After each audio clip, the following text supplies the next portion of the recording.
بسم اللہ الرحمن الرحیم۔ امارا جلدی کرو، ہم لیٹ ہو رہے ہیں۔ ہال 10 بجے بند ہو جاتے ہیں آج کل، اور تمہارا میک اپ ختم نہیں ہو رہا۔ زاہد صاحب جھنجھلاتے ہوئے بولے، جی بس ابھی آئی، امارا نے کوئی تیسری بار کہا، اور وہ اس وقت ڈرائنگ روم میں میک اپ کو فائنل ٹچ دے رہی تھی۔ ٹو ٹو اتنے میں امارا کا موبائل بج اٹھا۔ امارا تمہارا موبائل۔ زاہد صاحب نے سائڈ ٹیبل پر پڑا موبائل اٹھایا اور ڈرائنگ روم میں جانے لگے۔ آپ پڑھ لینا، امی کا ہوگا میسج۔ امارا دوپٹے کو پنوں سے سیٹ کرتی ہوئی بولی تو زاہد صاحب میسج کھول کر پڑھنے لگے۔ Love you امارا، I miss you so مچ نبیل۔ امارا۔ زاہد صاحب کے لہجے میں نہ جانے کیا کیا تھا کہ امارا کے ہاتھ جہاں تھے وہیں رک گئے۔ نبیل امارا کا تایا جات کزن تھا، اور شادی کے بعد ان دنوں نیا نیا دبئی آیا تھا۔ اتفاق سے اس کی بیوی کا نام بھی امارا تھا۔ دبئی سے ریگولر نمبر پر کال اور میسج بہت مہنگے پڑتے تھے، سو کسی دوست کے کہنے پر نبیل نے انٹرنیٹ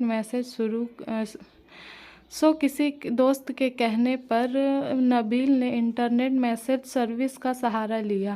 اس دن اس نے میسجنگ ویب سائٹ میں پہلے امارا کا نمبر لکھا اور پھر میسج لکھ کر سینڈ پر کلک کر دیا۔ بعد میں نمبر دوبارہ چیک کیا تو پتہ لگا وہ اپنی بیوی امارا کی بجائے اپنے شادی شدہ کزن امارا کو سینڈ کر چکا ہے۔ دونوں نام ایک جیسے تھے، سو نمبرز آگے پیچھے ہی سیو تھے۔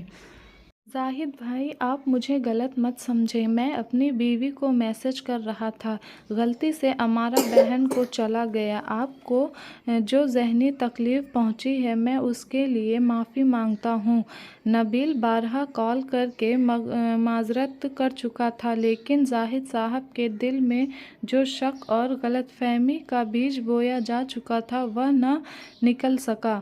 پھر انہیں یہ بات بھی اچھی طرح معلوم تھی کہ پہلے امارا کا رشتہ نبیل سے ہی ہونے جا رہا تھا، لیکن اس وقت نبیل کی بے روزگاری کی وجہ سے بات آگے نہ بڑھ سکی۔ یہ سب باتیں سوچ سوچ کر زاہد صاحب نے دل میں شک کے بیج کو تنا اور درخت بنا لیا تھا۔ اچھا بیٹے، میں فون بند کرتا ہوں، آپ نے ضرور آنا ہے۔ عید کے پہلے دن یہ زاہد صاحب کے سر تھے اور عید کی دعوت دے رہے تھے۔ جی انکل ضرور، اللہ حافظ۔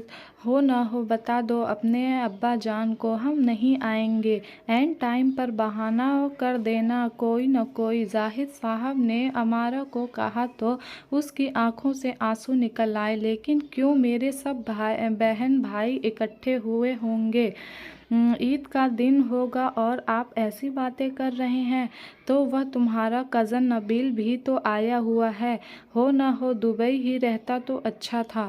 نبیل آج کل عید کی چھٹیوں میں پاکستان آیا ہوا تھا، سو زاہد صاحب کا غصہ اور شک عروج پر تھا۔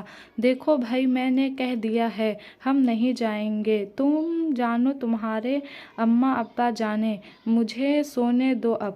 زاہد صاحب نے حتمی لہجے میں بات ختم کر دی اور کروٹ بدل کر لیٹ گئے۔ یہ کس کا نمبر ہے امارا؟ جب سے میسج والی بات ہوئی تھی زاہد صاحب گھر آتے ہی امارا کا موبائل چیک کرتے اور پھر گاہے بگاہے چیک کرتے ہی رہتے۔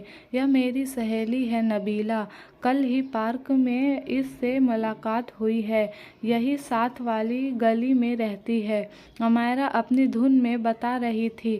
جب زاہد صاحب نے اس کی بات کاٹ دی، اچھا تو اب نبیل صاحب کا نمبر نبیلہ کے نام سے سیو کر لیا ہے، میں ابھی اس نمبر پر کال کرتا ہوں۔ یہ کہہ کر زاہد صاحب نے نمبر ڈائل کر دیا۔ تھوڑی دیر بعد ایک زنانہ آواز بھری، ہیلو امارا، کیسی ہو؟ زاہد صاحب نے فون بند کر دیا اور اٹھ کر کمرے میں چلے گئے۔ امارا کی بے بسی کی انتہا نہ رہی، وہ بھی پیچھے پیچھے چلی آئی اور کہنے لگی، زاہد میں آپ کو کیسے یقین دلاؤں، نبیل میرے بھائیوں جیسا ہے، میری خالہ زاد بہن کا شوہر ہے وہ، پھر وہ کتنی بار بتا چکا ہے کہ غلطی سے میسج کر بیٹھا تھا۔ امارا بیگم بس اب میرا منہ مت کھلواؤ، ہو نہ ہو اسی سے شادی کر لیتی، میری زندگی برباد کرنے کی کیا ضرورت تھی؟ زاہد صاحب تیز لہجے میں کہتے چلے گئے۔ میرے اللہ، کتنا گھٹیا الزام لگاتے ہیں مجھ پر، ذرا بھی خیال نہیں آتا میں نے آج تک دل میں کسی غیر محرم کی محبت نہیں ڈالی، کیسے یقین دلاؤں ان کو اپنی پاک دامنی کا؟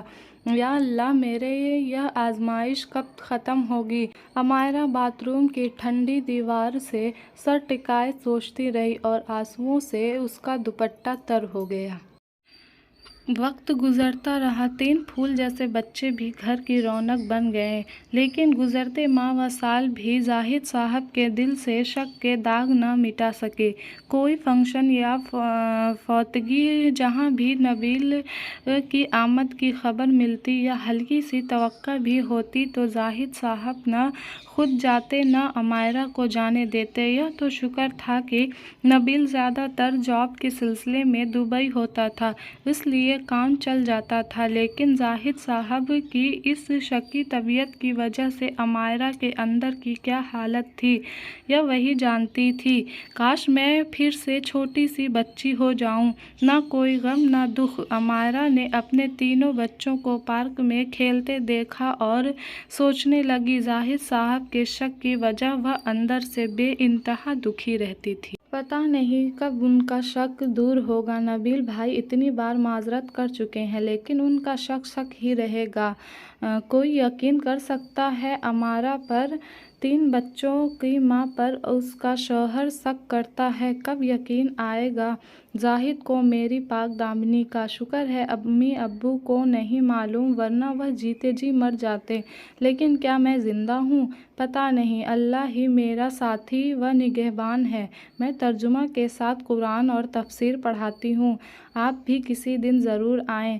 سامنے والے گھر میں نئے کرایہ دار آئے تھے، آج وہی خاتون امائرہ سے ملنے آئیں تو جاتے جاتے کہہ گئیں، اے ایمان والو، صبر اور نماز سے مدد لو، بے شک اللہ صبر کرنے والوں کے ساتھ ہے۔ اس دن قرآن والی باجی سے ترجمہ پڑھتے پڑھتے جب یہ آیت نظر سے گزری تو امائرہ ٹھٹک گئی، اسے لگا یہ اسی کو کہا گیا ہے۔ فرض نماز تو وہ پابندی سے پڑھتی تھی، لیکن اپنے دکھ اور غم کا علاج نماز میں اسے پہلی بار نظر آیا تھا۔ گھر آ کر امائرہ نے سارے کاموں سے فارغ ہو کر جائے نماز بچھائی اور نیت باندھ لی، تب نہ جانے کتنے عرصے کی گھٹن آنسوؤں میں نکلنے لگی۔ نماز پڑھ کر ہٹی تو امائرہ کو کافی سکون ملا۔ آج محسوس ہو رہا تھا جیسے وہ اپنے غم میں اکیلی نہیں رہی، اللہ تعالیٰ نے اس کے سارے دکھ شیئر کر لیے ہوں۔ اے وہ لوگو جو ایمان لائے، بہت سے گمان سے بچو، کیونکہ بعض گمان گناہ ہے۔ جس نے کسی کے بارے میں ایسی بات کہی، تہمت لگائی جو اس میں حقیقت میں تھی ہی نہیں، تو اللہ اس تہمت لگانے والے کو دوزخ کی پیپ میں ڈالے گا، یہاں تک کہ اگر وہ اپنی اس حرکت سے باز آ جائے اور توبہ کر لے۔ امید ہے کہ آپ لوگوں کو یہ کہانی پسند آئی ہوگی۔ اگر پسند آئی تو ہمارے چینل کو سبسکرائب کریے اور لائک، شیئر، کمنٹ کرنا مت بھولیے گا۔ اللہ حافظ۔